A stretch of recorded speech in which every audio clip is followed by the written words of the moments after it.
You're listening to the Green Machine, your home for Irish football news and nostalgia. David Dunn here, joined by Martin Prendergast, and on this episode, we're going to give our reaction to Stephen Kenny's 25-man squad against French and the Dutch coming up. And also, we're going to talk about Jim Crawford's under-21 squad. And also, we are going to talk about Vera Pauw and her furious reaction to her, well, not firing, her... firing. Let's call it what it is. Her contract was not renewed, and my God, she's let the FAI have it. All this and a little bit more coming up on the Green Machine. And away we do with the music. Martin, it's been a while. We have another international window. Cannot wait. Got Paris in the autumn time, and we've got Dublin in the autumn time too. Funny enough, that we're going to both games, you and I, Martin, aren't we? We're the backbone, aren't we? Well, you and I mean, I've got free tickets because I got a media pass, but you know, I would have gone otherwise, I swear. Yeah, look, I'm really looking forward to this. It's always exciting, obviously, following Ireland, and yeah, off to Paris, it's going to be great. I'm absolutely really looking forward to it because I think it is an exciting time now again to be an Ireland fan. That it is. I missed the positive podcast, as you know. Well, I think it is. I think it is certainly under 21s is a very exciting squad he's picked, and we're going to talk about that later. Yeah, but we've come off the back of a World Cup, and I think it's just an interesting time. Maybe that's the words I need to say, because there's all last 24, 36 hours of Irish football has been kind of what we kind of expect now. Yeah, it's fantastic. Like we have a team on the precipice of elimination, unless they get something out of like two of the best teams in the world, and we have a women's team who's just come back from World Cup with no manager. Yeah, Martin, I'm stoked. Look, maybe I just like the trips. That's it. Every game is an away for me. I know it's very cliched, but now we're going to be travelling over from London, going to Paris, going to be going to Dublin as well on a Sunday afternoon. So, what more can you look? Looking forward to a few pints in the kind of the sun, I suppose. So maybe that's it, Dave. I think that is very much it. That is very much it. Oh God! But anyway, yes, Martin and I will be in Paris. Martin and I will be in Dublin with Nick, because Nick lives there. So it'd be kind of rude not to. And we'll be around. I'll be around anyway. Getting the L Eurostar, have the L Standard Premiere. Martin, what about you? You're going to Eurostar, aren't you? Yeah, Eurostar over on match day. So yeah, oh dear. Yeah, it's a brilliant way to travel, isn't it? You just sit back, probably grab a couple of cans, and then plot up somewhere near Saint Claude, I think it is, which is near Parc de France. And that's it. I mean, one of the things that I think might be relevant to people traveling is that the FAI are going to make us collect tickets in person over there. Oh, yeah. That's actually been a stipulation from the French FA. And interestingly, the French fans, when they attended Dublin, they had to collect them from the French embassy. So it's a little bit tit for tat, if you get what I mean. One thing... Yeah, that's how they did it. And one thing, we are being charged €65 for these tickets, which is quite expensive. But again, it is Paris. No, it's not that. It's not that, Dave. It's because the French actually asked for a reduction of prices when they came to Dublin and said we will do a reciprocal arrangement. And the FAI, as you know, we charge a high level price for our matches at Lansdowne Road. And therefore, the French went, well, okay, when you come to Dublin, you'll probably be paying a minimum of €65. And that's what Irish fans are going to be charged. €65. So it's money, basically. The FAI are fleecing us a little bit, or the away fans. Very, very expensive compared to the last time we were there. Yeah, I can't remember the last time I was there. Well, I mean, I was there in 2009. That was the last time I was there. Were you there for the 1-2-0 where we lost, and if it wasn't for a very bad pitch? 2018 Declan Rice play. Were you there for that one? No, I wasn't. People were talking about it. Actually, it's even saying it's about €30 a ticket for that game.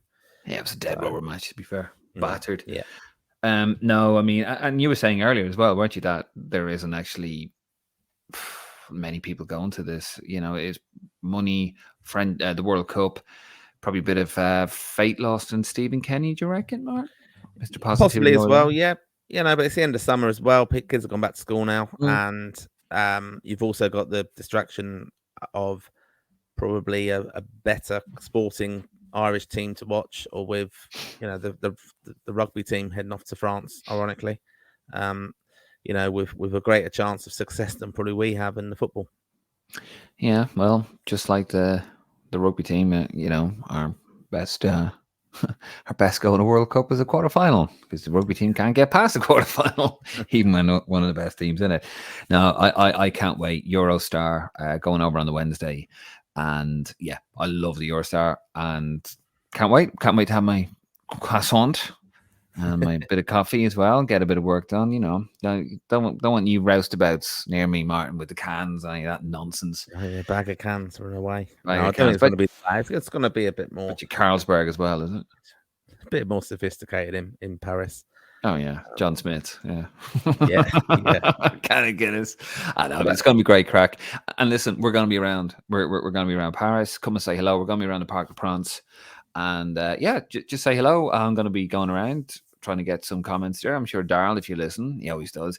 He'll be there as well, Martin. And yeah, just say hello if you see us. We just want to hear from you guys. So much going on in Irish football, whether it's the senior men's team, it's the women's team, and the under-21s. Irish football is never boring. Right, Martin, should we get into it? Should we talk about Stephen Kenny's 25-man squad released today, a little bit later than promised? What do you reckon, man? Will we do what we always do? We'll just go in. We'll go in through the positions and see what we think.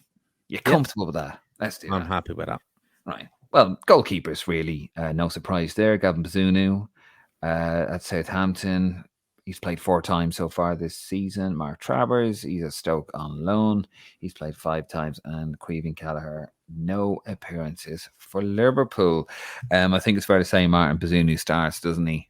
And notwithstanding an injury. Without doubt. Who do you reckon we get in, though? Do you reckon it'd be Kelleher or Travers if there's an injury? Then it would be Kelleher. Would be. Why is that? I mean, neither him or Travers have really impressed for Ireland, I don't think. No, I just think it probably is the better club he's playing for and the profile. I think that's why he's there. I don't want to sound too harsh, but it sounds like a lazy way. I agree with you, by the way. I'm not having a go at you, but I think it's just a lazy way to profile players. But yeah, I'd go with that too. But Gavin Bazunu obviously came under a little bit of fire from some Jamie Carragher last season, giving the lad a very bad time, very young goalkeeper, playing a very bad team that were relegated last season. But his manager, Russell Martin, he came out, didn't he? He came out swinging. He came out defending Gavin Bazunu. And, it's fantastic to hear that. Must be, especially for a young lad like Gavin. Now, he's no shrinking violet, is he, Gavin? But that must have been a real shot in the arm for him. Yeah, without doubt, it was brilliant. I mean, it reminded me of that video years ago when Frank Lampard was being discussed by West Ham fans at a forum, and Harry Redknapp. It actually did involve one of our World Cup stars, Matt Holland, in the context of that discussion, because without being kind of out of order to Matt Holland, Harry Redknapp just made the point that Frank Lampard was going to go right to the top, and obviously he did. Wasn't wrong, was he? No, he wasn't, and that's kind of. That's the amazing thing. And, you want to be publicly backed. And this just shows you, like, even in the high echelons of Premier League teams, and I know Southampton in the Championship, but they are a high-profile club. The fact is you still have these kind of innocent kind of fan involvement where these forums and they're able to ask the manager things and give their opinions, as we all love to do while we do this podcast, I suppose. But it was interesting to see. No, but it was interesting to see the manager come out and back him, and everyone is a kind of an expert now and can throw stats around, and he hasn't saved this anytime a shot on target, he doesn't save it or whatever, which is pretty ridiculous. It's nice to see him be backed as a young player, especially, and he's got a great career ahead for us. He really does. He's a smashing lad as well. Right, let's get into the defence. Matt Doherty back at Wolves. He's suspended for the France game, but he will come into the matchday squad for the game against the Netherlands. He's had 1 appearance so far, 2 goals. I was in the Carabao Cup. Back with a bang, really, there. Wolves in a very poor state there. Now they've lost that lad, haven't they, to Man City, 53 million quid. I mean, they lost the manager, Lopetegui. Gary O'Neill's in there. It was down to financial fair play, they reckon, because obviously we've come to the end of that 3-year grace period, haven't we? From COVID. This is now when the clubs have to get their finances in order. So now they're getting rid of players. They got rid of Nathan Collins. So it's all a bit up in the air from Matt Doherty.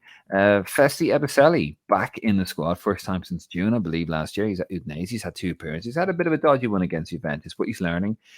Really smashing wing back there, really good player. And the Stevens is back. He's back at Stoke in the Championship. He's made 4 appearances this season.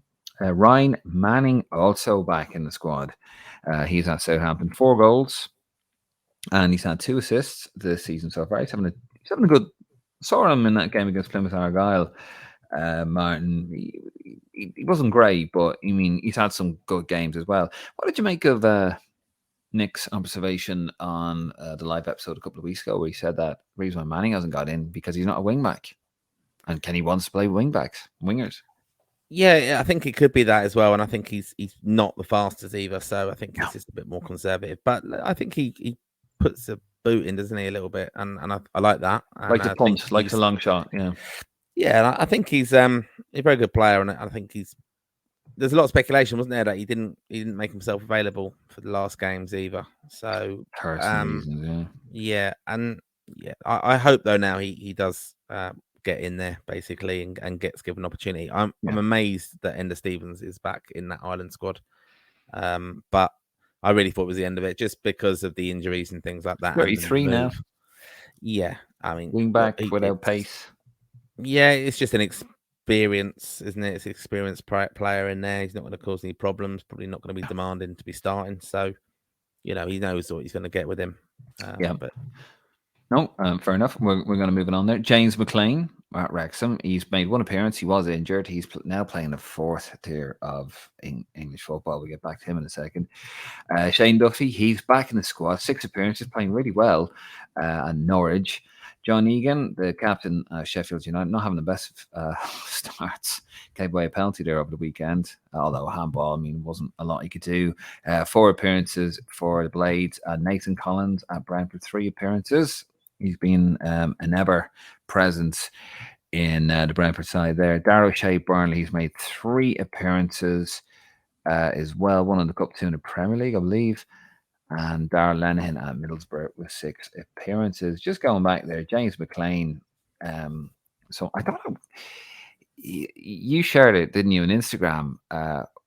You shared this Instagram post, Martin, where you just said, like, go, it's always a pride to wear the shirt. Go back to your pods and your what was it, your Facebook pages and your fan pages, yeah, and pods. Do you think he's talking about us? Or Nick? Well, it might be Nick. Yeah, Nick, who lives in, where's it, Nick? We're not going to give his address out, are we? But Dublin. Look, I think we're all kind of big fans of James McLean, what he's done in the 100 caps and stuff, and we've been very supportive of him, especially that momentous occasion when he got the 100 cap. And let's not forget, he was man of the match in that game. Big occasion for him. He is, though, coming to the end of his career with Ireland, and he's all right. He's incredibly fit and everything, but he is going down the league in England, and that is a big. It's not ideal. Stephen Kenny said that today in the press conference. It's not ideal that he's going to be playing at that level, but he knows James McLean. He's going to trust him, and if he's called upon, he's going to do really well. But I don't think there's mass calls from Irish fans to say James McLean shouldn't be in the squad. It's probably just a starting lineup, if anything. But we know this is a problem position for us. This left back, left wing back position is a problem for us. When the squad was announced today as well, there wasn't really a great explanation with, players missing out. Andrew, on Bomadelli, what's happened there? Any news on that? He did say, Stephen Kenny, just that he hasn't been playing. Basically. Shane Duffy is keeping him out of the Norwich team. He's not getting in the Norwich team. I mean, he was captain earlier on at the end of last season for Norwich. Yeah. And again, he's going to be a great player for the future. He's had a few injury challenges and things like that. But he's been left out because he's not playing. So he's going with probably fitter players at the moment. And I can understand that. But, as I said, the announcement when it came through, just obviously the screenshot of the squad, the graphic of that comes out. There was no real explanation for players who have missed out from injury. So, for example, didn't really say Well, it said a few of them, but it actually didn't say O'Dowda, who, but only in the press Your conference heart they asked him break, questions. Martin, did it? It did break. Crush. No, but well, it did, and then I was quite reassured then afterwards at the press conference when he's asked what about O'Dowda, because he's a notable absence, and he said he's got a groin injury. He's going to keep him out for 4 weeks, so that's why he's out. So, and obviously Coleman's out as well. We know that, and we know the situation. Matt Doherty's only going to be available for the second game, but I think that does raise questions. First of all, when the graphic just comes up and there's no explanation, it has to be an hour and a half later where we find out, oh, actually he's out because of injury. I do think they need to be better in that. Now, don't get me wrong. I think the FAI's social media presence has shot up, and they're doing a lot of things better now, a lot better, and a couple of things they need to tighten up on. They seem to be up on the annual anniversaries, I've noticed, on the FAI. A couple of hours after I do mine. I'm sure that's just a consequence. But no, look, that they have improved. But I do agree with you there because, go on the attack. Look, he's not in here. I think when they do the press release, because I get the press release for the men's team. Actually, I just get the FAI press releases, and it comes up the graphic and it gives you an explanation, like a few paragraphs, but it should tell you, why Amabamidele isn't in or whatever. Just don't cause that, don't stir the pot. Just explain. If some, no problem. And then, or Stephen Kenny will explain just because what we're like, and what we're like in the social media circles. Like we love a bit of gossip, But I mean, everyone was dying for the squad today, and when it was coming out late, everyone's going, "God, what's happening now?" I mean, it was quite entertaining getting WhatsApps from people and images of like skeletons, me waiting for the squad to be announced. It is just a bit unprofessional, I think, sometimes in that sense. But again, it leads to speculation, and there's many fans who want to see perhaps don't rate players, and for example, I got a bit of grief. Oh well, thankfully at last he's not picking O'Dowda. But then it turns out he's injured. So it's probably a bit unfair on social media when the players perhaps are getting grief, going, I'm glad you're not in the squad or whatever, or at last he's not picked him. But, they are big boys. They're professionals. Yeah. They earn a lot of money, and they do get, obviously, a bit of grief. But, we'll get back to that. I suppose. We'll get back to that. But, yeah, I must admit I was quite pleased not to see Callum O'Dowda in the team, but it wasn't a case of Kenny seeing the light. It was a case of he's injured. So anyway, midfield we have Josh Cullen at Burnley, the Burnley captain. He has played 3 games, 2 in the league, 1 in the Carabao Cup. No wins so far. 2 defeats for Burnley. Just saying. Jason Malumbi, West Brom, 5 games, 1 assist. Possible goal, but that was chalked off. Jeff Hendrick back in the squad. This raised a few eyebrows. Now I've got him down as a Newcastle because he is a Newcastle player. He's got 1 year left in his contract. And as we are recording, and it is past midnight, I am looking on the internet. I cannot see a deal for him. Now, I think it's going to be a loan signing. So loan signings can go outside of the window, can't they? Yeah, but the window ends tomorrow night, isn't it? Oh, it's tomorrow night, is it? All right. Yeah. Oh, yeah. Well, anyway, the window shuts tomorrow night. So it's after midnight. It's just before it. He has not signed for a club yet, but apparently Sheffield Wednesday and Leeds are interested, 2 championship clubs. He's played no games for Newcastle. He's not going to get in there. We'll get back to that in a second. Nick's favourite, Alan Brown, Preston North End, 5 games, 1 assist. Will Smallbone, cousin Will, he is back. 2 games for Southampton this season. He had a bit of an injury. We are very, very, very worried about him, but he is back from injury in the Ireland squad. Jason Knight, Bristol, doing really well there. 6 games, 2 goals for him so far. And Jamie McGrath, of course, is in the team. He's got 2 games for Aberdeen. 1 in the league and 1 in the Europa League, to be fair to him. Qualifier. Over the conference. One of those, anyway. Let's look at that midfield. Now, this is where the defense is a little bit patchy. This is, for me, where we really, really run into some trouble here. Josh Cullen, okay, look, the midfield's going to be... He's going to be Knight, Malumbi and Cullen. Alan Brown's a substitute, and maybe Jeff Hendrick's a substitute as well. And then you've got Jamie McGrath. It's grim, isn't it? The midfield is really, really grim. Jeff Hendrick gets into the squad. There was a lot about him mentioned. How's this like? This is what I don't understand, right? You won't bring Amabama Deli back into the squad because he's not playing games, but he's bringing Jeff Hendrick in.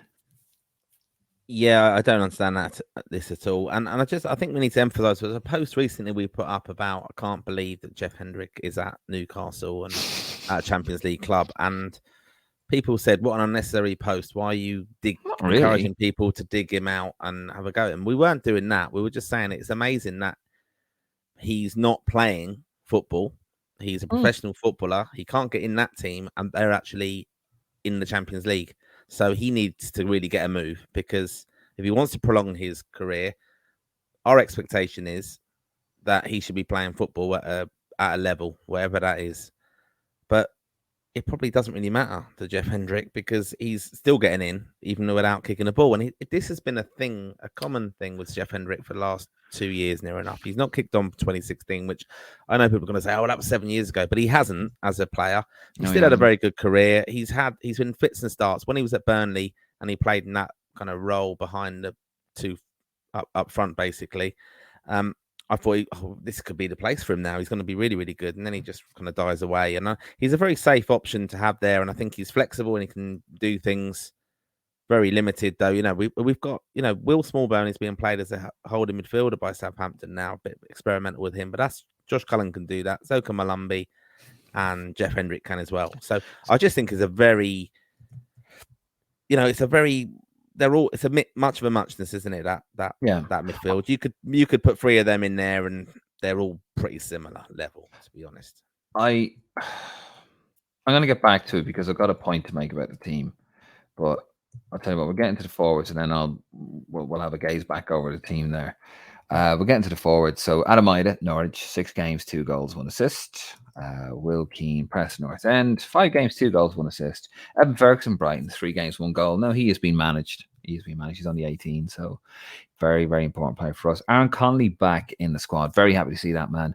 Hull City, 5 games, 3 goals. He's back at a bang. Long may he continue, and fair play to him. Kyozi Ogbeni.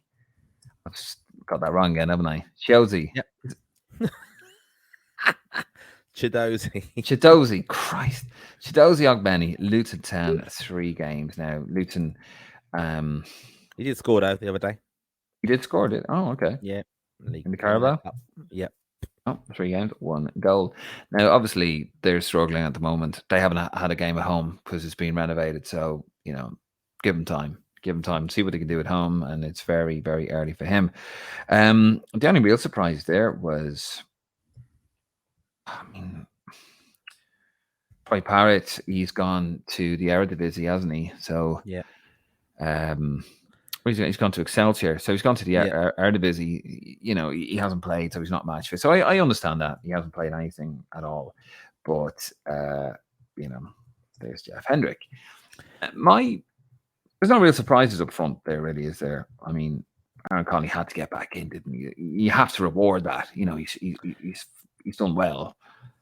Yeah, but I think he has got in because of injuries, though. Because Mikey Johnson or Obafemi would have been ahead of him if they were their forward players. So that is a factor, I think, to consider. But I think what he actually said today, Stephen Kenny, in the press conference, is that Aaron Connolly has had a very good start to the season, and he actually showed great maturity and humility when he stepped back and went into the under-21s for that playoff against Israel. He did. So, there has been conversations with Aaron Connolly. We hope this move now to Hull has kick-started him. He looks very sharp, looks fit. We need to keep him fit, and I think he will have something to offer. It might just come a little bit and then clicked a little bit later for him. I am worried about Troy Parrott going over to there, because I just think there should have been other teams. If you're going to make it in the Premier League or in the Championship, I think you should be playing in the Championship now, basically, on the loan deal. I don't see the attraction of going over to there necessarily. There must have been other teams in for him in the Championship, I would have thought. But it's a worry for me, that is. Evan, we know he's being managed. Will Keane deserves to be in the squad again. Often misses out on the match day squad. he has missed out in the past, similar to how Scott Hogan's been treated in the past. I kind of think rightly so, to be honest. And Adam Ider, I mean, look, he scored his first goal for us recently. You know, he's playing a bit now for Norwich. We need him to get a run of games as well. And I think I'm quite happy with it, with the injuries we've got, that this is a good kind of front line in a way. I think they can take chances. It's got a bit of pace about it with Ogbene and Connolly especially. And I think, you know, I fully expect, though, Evan Ferguson will start. And being Mr. Positive once again, I think he's going to learn an awful lot from playing in Paris and then playing against the Dutch, who are going to be very, very organised. And, you know, a totally different level to what he's faced before. This is what I feel about the squad. Speaking of organised, I think it's a very, very all over the place squad, if I'm being honest with you. I think Kenny has reaped what he has sowed over the last year or so. I think he's become the opposite of what he set out he was going to be. I think he's reverted the type a little bit. Just looking at some of these players here, like, you know, Fessie's come in, fair enough. Why is Enda Stevens in the team? He's a wing back who has got an injury issue. He's very good in his day, but you know he's going to play five at the back, isn't he? He's going to play wing backs, unless now we're going to have something completely different in Paris. But let's say he's going to play five at the back, isn't he? He's going to have two wing backs. That's why James McLean is in the squad, because he's giving that pace down the left. But you got someone like Shane Duffy in there. I've nothing against Shane Duffy, but he's not a ball playing centre back. So why is he... Certainly not. I can't see how Shane Duffy's in that squad, to be honest, because he's been found out at this level and Kenny Ball, right? He can't do it. No. And he's not one for the future. And I would have actually been more impressed if Kenny had said, not picked him, and then I'm with Bamadelli. Okay, maybe not fit, but bring him anyway. Yeah, because we've got enough cover there. But for the future, you're kind of saying, right, well, because this is how we want to play. Yeah, I mean, look, it's mad. Liam Scales has been in previous squads, and there's not even a mention of him now. Now I know he's played a bit recently, but it's a real strange one bringing Duffy in, and it is a little bit safe. It's not against Shane Duffy, right, at all, because he's been a great servant for Ireland, you know. So please don't, if you listen to this, think, "Oh, why are you having a go?" But look, you got to understand. Here is a manager, you know. When you pick a squad and you want it to adapt to your style of play, you have to put round pegs into round holes. He's putting square pegs into round holes because, as we say, Shane Duffy cannot play out from the back. He's great for a plan B, but Kenny doesn't play a plan B. That's one of his major criticisms. Okay, John Egan, fair enough, but he's 30 now. He got Nathan Collins, Darragh O'Shea. They're three ball playing centre backs, right?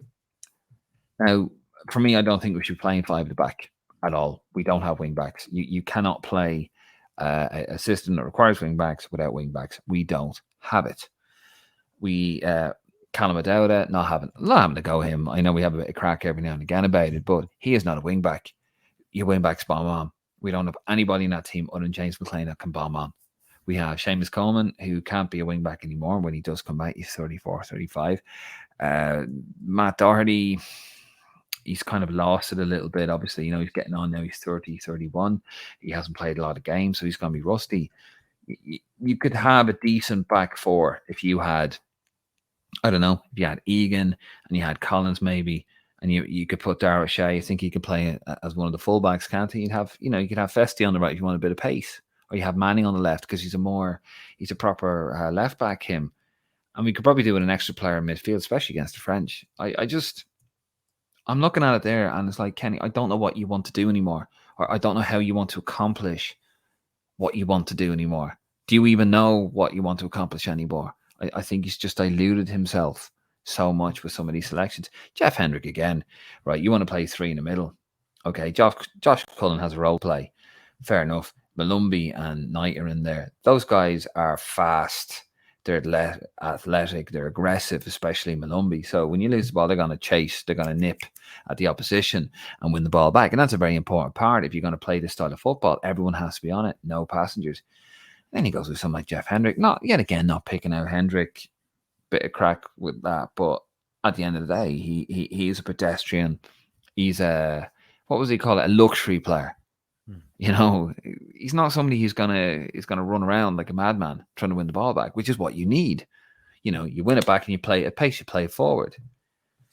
I don't know, Martin. I'm looking at it there, and I just think he's some of his selections. If Stephen Kenny, right, if he was a man of conviction, if he was a man who was going to stick to his principles, Shane Duffy would not be in the squad, and Ama Bamadeli, as you said rightly earlier on, would be in that squad because he's a ball-playing centre-back, and it doesn't matter if he hasn't played.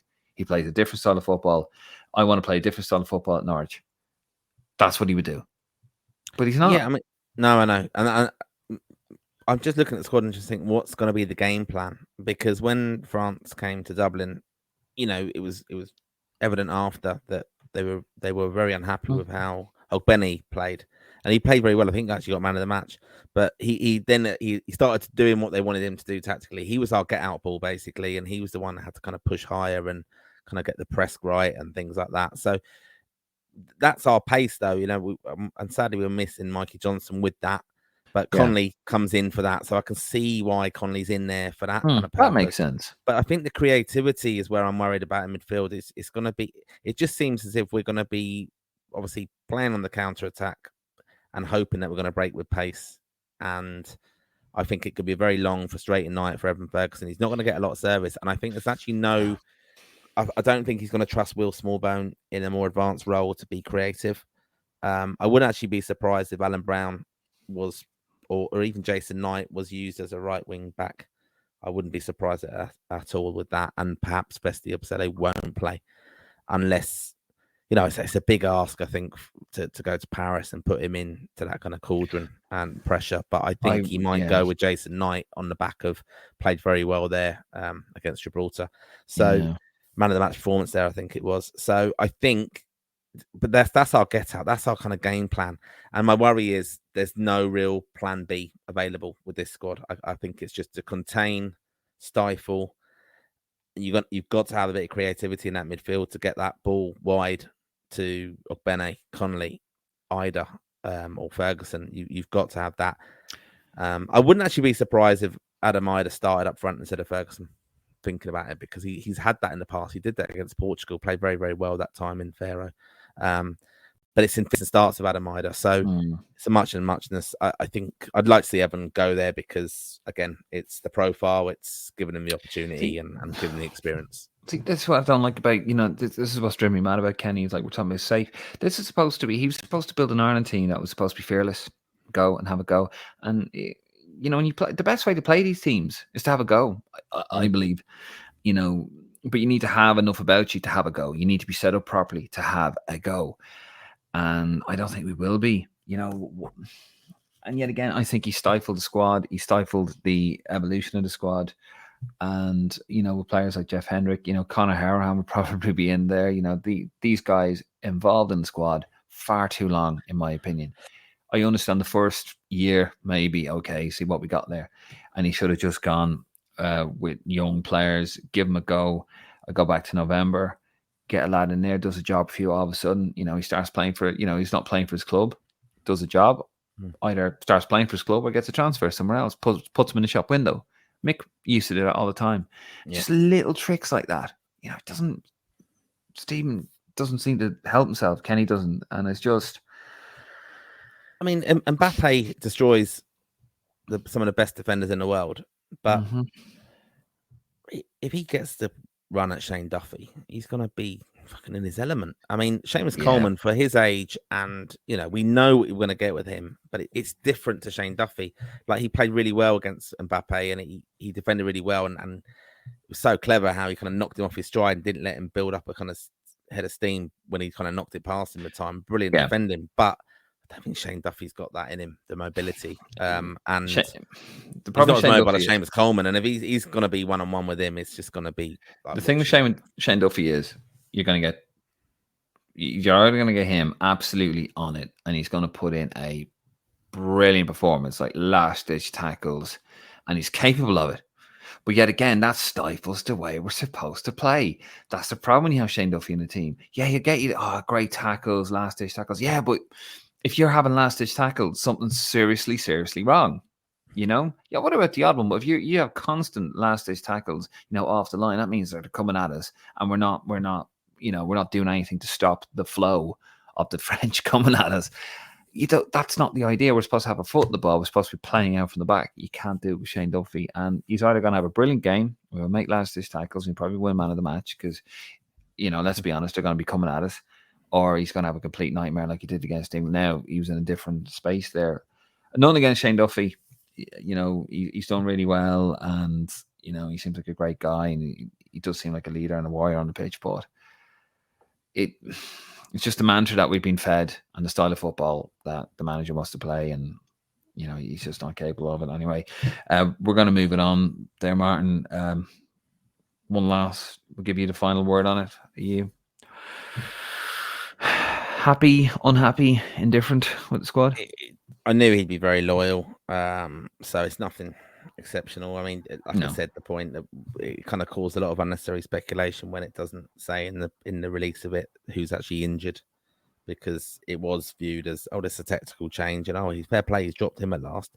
That's not actually the case. I think if a lot of them were fit, we wouldn't see some of these players back in there. And look, let's take their chance. Duffy, fair play, he'll turn up, he'll do his best, and we'll have some great support over there. And I'm hopeful, but not too optimistic, because I think we need to get something in this first game, because otherwise it's not looking great for Sunday. No, I do worry if they get I think if they get like an early goal, I think this could be really an absolute hiding and a half here. But I do worry. But anyway, we'll see what happens. Obviously, we'll be live. I'll be live in Paris anyway, so you'll be able to, either tell me to stick it up where the sun doesn't shine, my opinion, or you can moan about it and you can have a right go, as you always can. Here on the Green Machine. So it's going to be interesting. Right, we're going to move it on to the under 21s. We're just going to read a bit through the squad, and then we're going to move it on to Vera. Goal, we got Killian Cahill, or Cahill for you, Martin. Josh Keeley, Owen Mason in goal. In defence, we have James Abawanka. Abanqua. Jesus Christ. It is nearly 1 o'clock in the morning, folks, as I read this out. So I do apologize to James if you're listening. Banqua, Sam Curtis, James Furlong, Aselmo Garcia McNulty, what a name. Sean Grehan, Bosun Lowell, Alex Murphy, Sean Rowan.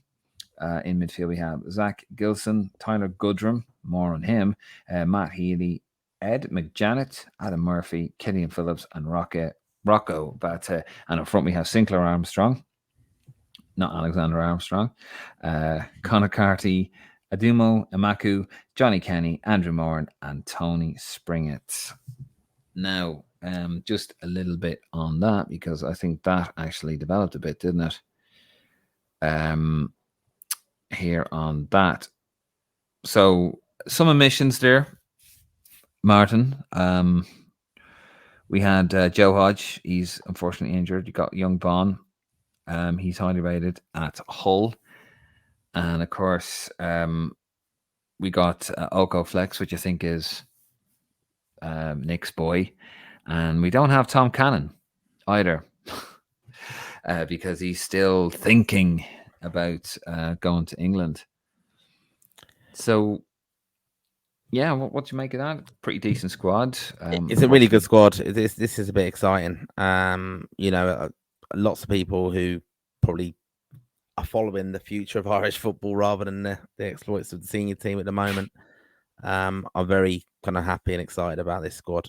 There's some great potential players coming through, and even the level below the under-19s as well. Some really, really good players. Yeah. Reading into this as well, I know Nick will be gutted about Okaflex, but he struggled. In all honesty, he's not gone anywhere major transfer-wise. He really needs to kind of get a good move and get a good run of games now and start playing. But I think this is a very exciting squad, and it's kind of, especially Gilson, I think that's a big one where he's, he is actually eligible for Australia, and he's actually chosen to play for us now. So he's a great addition to the squad. I think Bosun Lowell as well. He's recently moved to Fleetwood, really highly rated. I spoke to one of the kind of scouts, I suppose, who finds players who are eligible for Ireland about a year ago, and he was saying to me, "You got to watch this guy. He's going to be a brilliant player for us." And he's obviously moved from Celtic on a loan to Fleetwood, so hopefully he's going to kick on and do very well there. Sinclair Armstrong, we've seen as well what he's done at QPR. Lovely story with friend of the pod, Declan Finnegan, with the shirt and everything. QPR, brilliant opportunity for him. Yeah, looks a great lad, actually. Yeah, I think it's just a good time for the under-21s, and I'm hoping people will get down to Turner's Cross and follow them. One thing I think is interesting, Alex Murphy is gone to Newcastle, and there's been a lot of moves of Irish players to Newcastle recently, and I don't think it's a coincidence that Heffernan's just gone there. We've also, I think there's a few others have moved there as well. This is a little bit related, I think, to the links of Newcastle with our former Irish players. Stephen Carr is now an agent. I think he's an agent for one of the guys who moved there recently, and also Stephen Ireland as well. He's the one who was behind Heffernan. So these lads are, getting this move to Newcastle, and I think Newcastle are being very, very clever. They're recruiting young players who they're hopeful are going to be coming through and are going to bring some value as well in the transfer market. But it doesn't really work out. That's how they're kind of rebooting their kind of underage setup. They're actually buying players for decent money. But the links to Ireland at that with the agents, I think, is a key thing to consider. What do you make of? Obviously, no word from Tom Cannon. There's been no real move on that, has there? I think there is a move to the Championship being put about for him, isn't there, from Everton? But I haven't heard anything. There's been no. You haven't heard anything down the grapevine, have you? No, I haven't. No, I know Jim Crawford said there's been no change from the situation with. There was no change recently from the situation in England. He's still kind of taking time to consider and things. To me, that's look, we got to just cut our losses now. Just say, move on, mate. We'll make the decision for you. There's enough talent coming through. He's only. I mean, I'm not being funny, right? But there's only like Championship clubs going after now. I know he's only 20. He's 20 years old, but he's hardly pulling up trees at the moment. I mean, England have. I mean, he must really fancy himself to get in England. But, I mean, 7 million quid to Norwich, Leicester, Southampton, only really Championship clubs. So you never know, he might come crawling back. But it's probably best that he hasn't said anything. It's probably best that he haven't made anything of it, because you don't want to create a situation where you're making it impossible for the player to perform a U-turn. Hopefully you have a situation where he goes, I just went a bit mad there, but I'm all green because, let's be honest, England weren't interested anymore.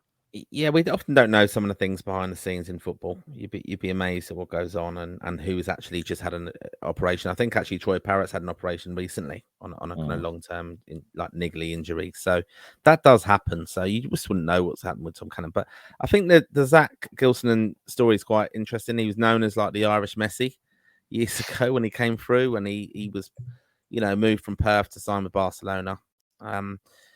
And both his parents are from Dublin, and he did play underage for Australia, but now obviously he's now joined us, and that's brilliant. I mean, a fantastic free kick recently that he scored. So I think it's a quite an interesting squad, and again, the players coming through behind are very, very good. Have you seen Tyler Goodrum?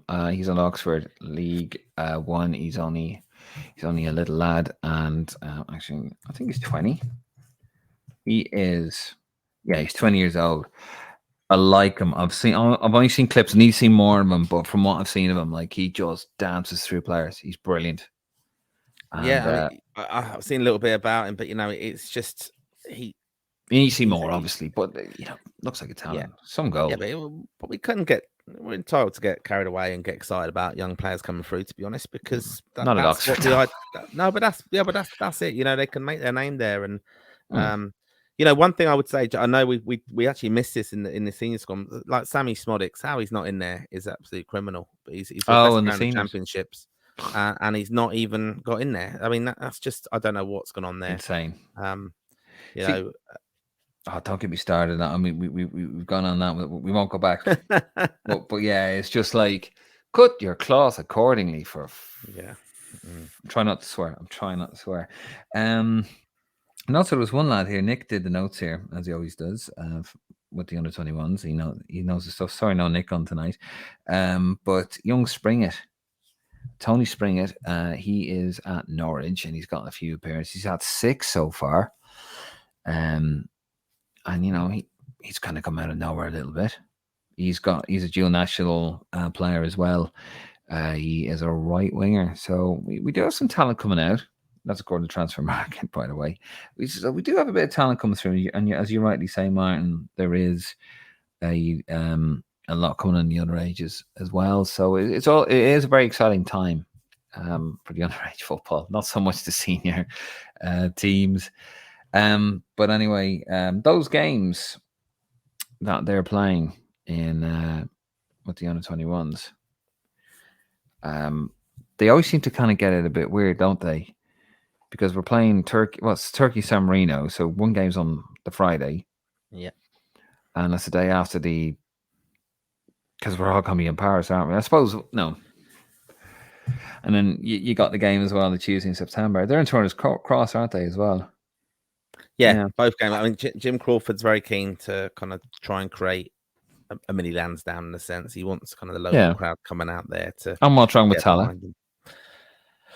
Well, yeah, but I think it's nice to bring it down the country, isn't it? And I think it's a nice. No, I think it's a nice thing to do, and I think they should.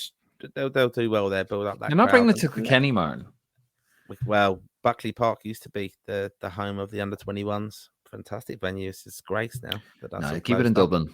Keep it in Dublin. Keep it in the Pale. We have a tram. Sorry. And Nick would agree with me if he was on this one here. It never works out. I always would love to go over and watch I have seen the under-21s play once when we hammered Sweden 4-1. And I always look at it and go, maybe get it on 21s game. Nope. They either have it on the same time in another part of the world, i.e. Israel, or they just have it, so frustrating. But anyway, those games are on the 8th and 12th of September. That's Turkey and San Marino, respectively. And yes, they're down in Cork. Sorry about that. Right, we're going to move it on from there. And we're going to go on to the final part of the program. And we're going to talk about Vera Pauw. Vera Pauw's contract. Vera Pauw got Ireland to their first ever Women's World Cup. And basically did not have her contract renewed. Now, she has come out about this. Now, wasn't sacked, just didn't have her contract removed, which was very strange because you thought you would have got the contract sorted before she went to Australia with the team. Now, she has responded to this, and she's responded quite vehemently. I'm not going to read all the statement because the early part of the statement is, very happy with Ireland, lovely stuff, St. Patrick's, yada, yada, yada. I love Ireland World Cup. So I'll get to, it's a very lengthy statement, but anyway, I'll get to this part here, Martin. So stay with me here. I said before the World Cup that I was extremely happy in Ireland and that it was my desire to continue in my role. I entered into discussions with the FAI to extend my contract back in early March and was confident that this process could be concluded quickly. At that time, I asked Kieran Medler to assist me, and the process duly began. The FAI also expressed their commitment to this outcome and worked with my representative to bring this to a conclusion. I requested that their decision, whatever that may be, will be finalised at the very latest before we went to Australia. Despite committing to issuing an offer to me, the FAI reconsidered their stated position and I never received the promised offer. I parked the contract discussions while we were in Australia, as my sole focus was the team and the competition. Following the article which appeared in The Athletic at the start of July, which included allegations I absolutely refute, I believe the FAI made some major mistakes by directly overruling the tasks of the coach. My position became very challenging when executives in the FAI, not technical football coaches, effectively took my seat and spoke to staff members and players regarding their roles in the team before and after the World Cup. My advice, coming from my knowledge and experience, was often disregarded and not respected. In my opinion, no head coach in the world would accept interference of the executives in technical football affairs.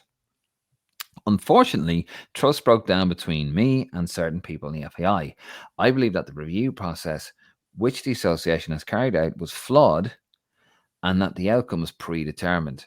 Indeed, some discussions were held with players and staff before and during the World Cup, which undermined my position and had an impact on our team building process. That is perhaps for another day. However, I do not leave with any regrets, and my overriding emotions today are of happiness and pride to have played a part in the wonderful journey of the team over the last 4 years. And then she goes on to say that better structures are now in place. That's very Vera Pauw. It'll only grow the team. The facilities have improved, stability is secured, and the players are ready to face any challenge. I'm confident that women's football in Ireland will go from strength to strength. Thank you all so much for making my time in Ireland unforgettable. I wish continued success to this team. I will be watching closely. I bet you will, Vera. That's astonishing stuff, really. And I mean, it's amazing how well the team performed. I think going over there, only losing by single goals and then getting a draw. I did say beforehand, Martin, and this sounded very much like Euro 2012, Euro 2012 when Trapp went over there and the players fell out with Trapp and the Blazers and everything was a complete mess and we got battered on the pitch in 3 matches. This is astonishing stuff here, really, isn't it? Like, it goes to show you that, I mean, now we have to be very careful here because that's one side of the story. That's Vera Pauw's side of the story. Now, we've been quiet and a bit careful of what we're saying. I have anyway with Lansing Road. I know you have as well with Green Machine. Because we don't really know the full... I have a sneaky suspicion more is going to come out here. What do you reckon?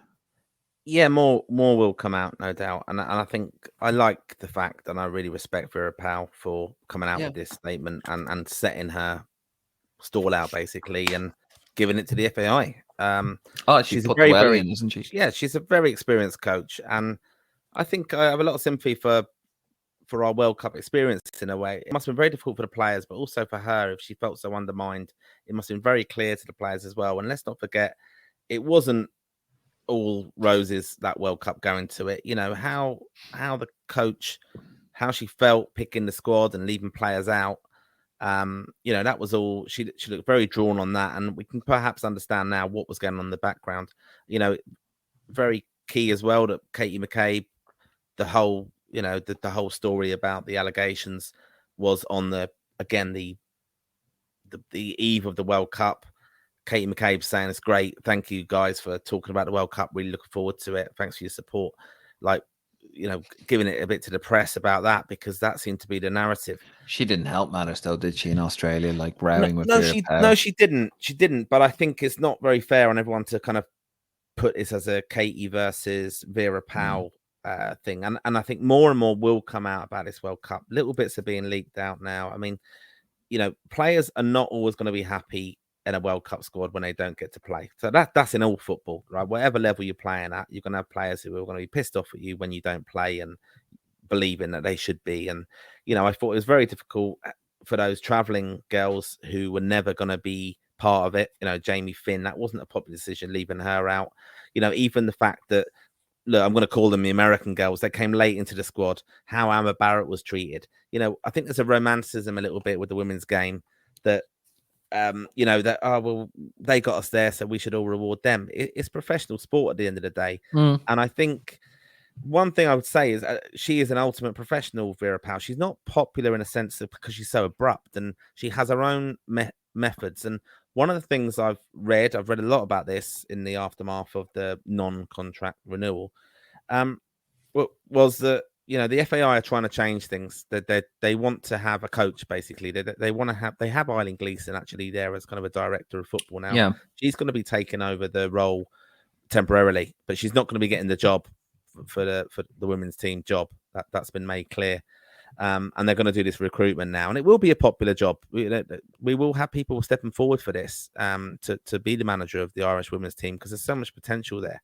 But I think one of the things, you know, they didn't like giving Vera Pauw the control over strength and conditioning and her views on that. They're overtraining. Yeah, it's just weird. I think she's done a fantastic job. It's very like Trapp, right? Trapp got us to a Euros. She got us to a World Cup with her tried and tested methods, but they're perhaps not the methods now that is acceptable in the game by some people. Do you know What's disappointing? What's disappointing, I think, here though, is just that these suits are stepping in. They're non-football coaches. They're non-football people.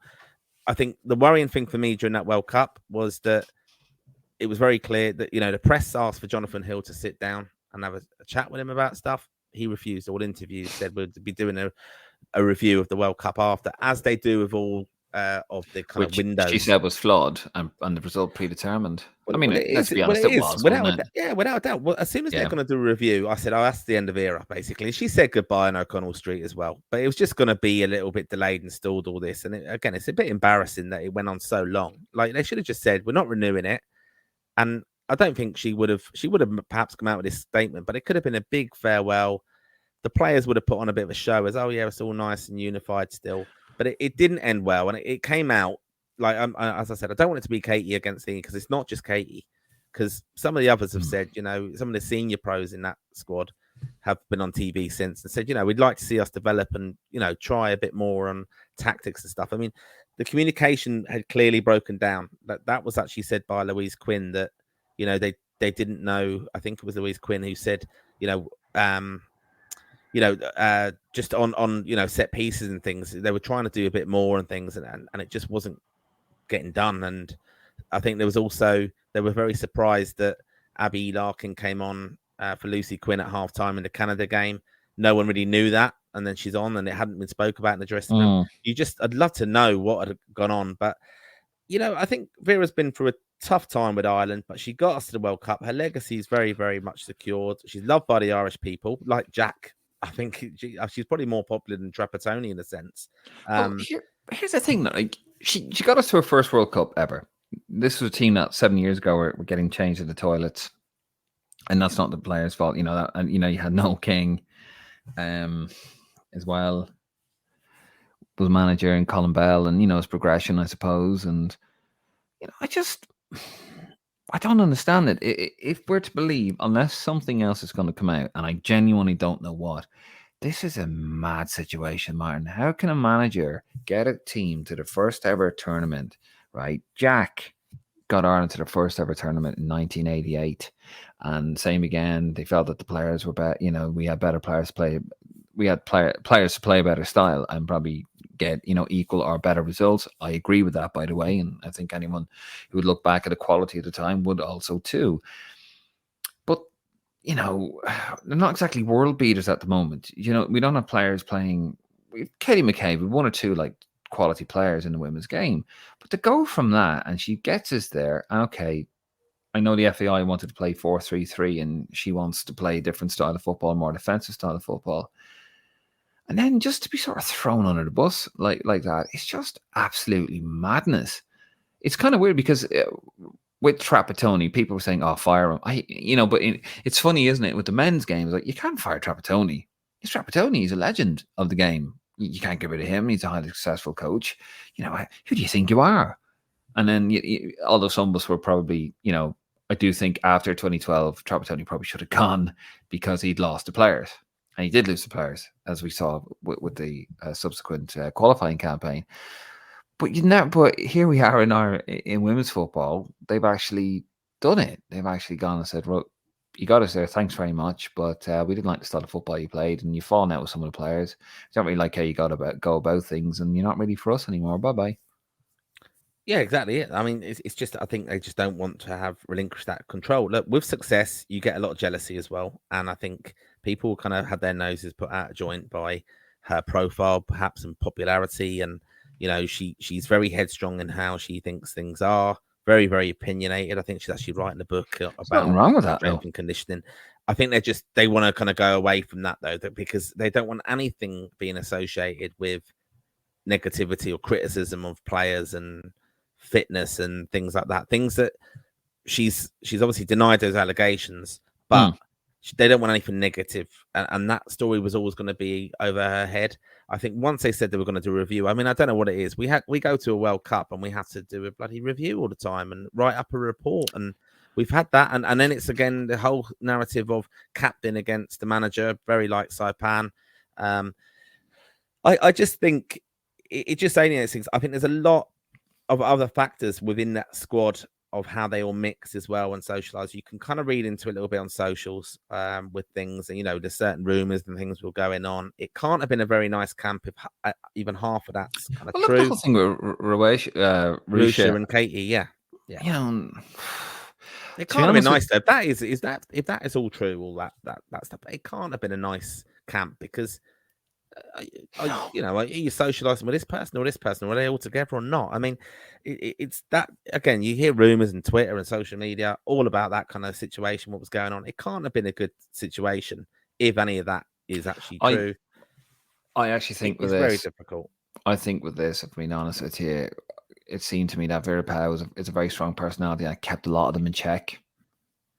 Like, there's a lot of big personalities in that team, and it sort of kept them in check a little bit. And I think it's going to be interesting now to see who to get in, because Vera Pauw came in there. She had a high standing in the game. Now that's been tarnished. Obviously, people will look at her because it's Ireland and say, oh my God, you got Ireland to World Cup. You're a miracle worker. You are. Oh my God, as they always look down in Ireland. But then obviously you'll have a standing you'll have them damaged over those accusations made in America. And about strength and conditioning as well, which is kind of ironic. I just think it's a very bizarre situation. It's massive this though now. Like this, we're on the back of our first World Cup. We were very praising of Noel Mooney's appointment of Vera and thought it was one of the best appointments in many years, and it's proved to be. The legacy's there. She got us to a World Cup through her tried and trusted methods. This is now a key appointment, though, now, because all the clamour for, let's play more progressive football, a little bit like Stephen Kenny, they've got to back it up now. And the sad thing is, what I think is actually happening in the women's game, I'm by no means an expert, but I'm more and more interested in it now. And I think this is why it's going to happen, is it's just moving so fast now. We just really want to be seen to be competing. And I know we were very close against some of those top quality teams through effort, but we weren't the most creative. And I can understand why the women want to play that way, and very like trap, been held back. No, we'll play a system, blah blah. But I think they've got to be very careful for what they wish for, because it's going to be an attractive job, but they've got to get all that structure right. And I know there's underage girls coming through who are fantastically talented, but the fact is, we went to a World Cup bringing in players who are playing in the highest level in Katie McCabe in the Champions League. Fantastic player, we know. But then then we've got Abby Larkin, who's playing for Shamrock Rovers. Now, Abby Larkin is 18. She's going to be a fantastic player going forward, and she took her opportunity. Fair play. She's going to be brilliant going forward. But that's the fact of it. That is the levels you're working on. You've got an extreme high level player to someone playing playing for Shamrock Rovers in the League of Ireland. So it's getting everyone up to that level, and I think they've got to be very careful on how quickly that's going to happen. Now, in the wake of the World Cup, a lot of them have got moves, which is brilliant.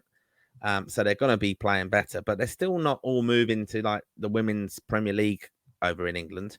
It's like the second tier, and then it's League of Ireland. So they've just got to be very careful on it. And I think they've got to get this real decision right of how they're going to bring people in. And I know for the FAI, they want to have a coach. They don't want to have someone having full control over things. And they want to marry. I mean, they obviously want to move away from this, what they see as an antiquated style of football coach.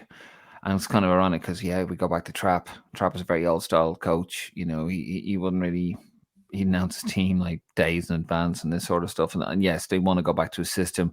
And I understand the whole thing of marrying the system together, 4-3-3. Although, to be fair, Kenny doesn't play 4-3-3 because that was the whole thing. We were going to, under Ruud Doctor and Wim Koevermans, that was the recommendation to play 4-3-3. It's a Dutch style of football. And, Kenny said, well, no, I'm not going to do that. I'm going to play 5 at the back. And, obviously then Vera was going to play her own style, a more defensive style. I mean, it was kind of funny. She did turn around and say beforehand, you never know. We might surprise people. We're going to play a more expansive style of football, which clearly did not happen. But I agree with you, Martin. I do think it could be a case of, well, you got, be careful what you wish for. Of course, you can follow us on Facebook, Instagram, Twitter. Give us a cheeky subscribe on YouTube if you haven't already. And Martin, see you in Paris. Yep, see you then. See you then. Don't be late.